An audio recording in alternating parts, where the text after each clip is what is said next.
بسم الله الرحمن الرحیم حامد و مصلی.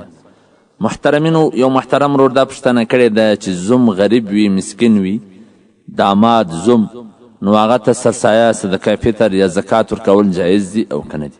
محترمینو، که چیرې زوم داماد دا غریب وي، مسکین وي، د زکات مستحق وي، بالکل هم زکات ورکول جایز دي، هم سرسایه صدقه فطر ورکول جایز دي.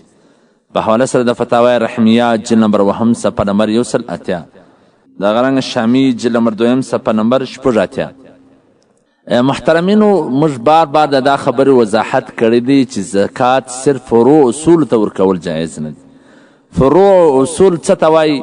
که سرسایه وي، که صدقه فطر وي، که زکات وي، ودا ته ورکول جایز نه دي.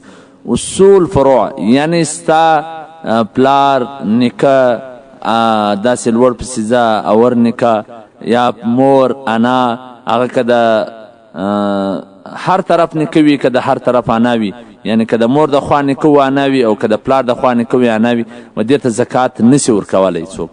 او دغه رنګه انمسی دی، زوی دی، لور ده، د لور زوی دی، داسې لاندې پسې ځه چې سیده د ده څه پیدا سوي وي، بیا د هغه څه پیدا سوي وي داسې لاندې، یا دی د چا څه پیدا سوی بیا هغه د چا څه پیدا سوي داسې لوړ.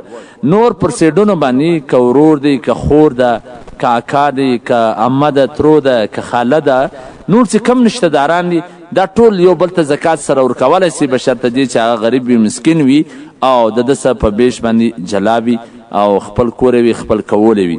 یو خاوند دی خپل ښځې ته نسي ورکولی، خپله ښځه خپل خاوند ته نسي ورکولی. دا نور ټول یو د بل سره صدقه فطر هم ورکولی سي، زکات هم ورکولی سي. والسلام.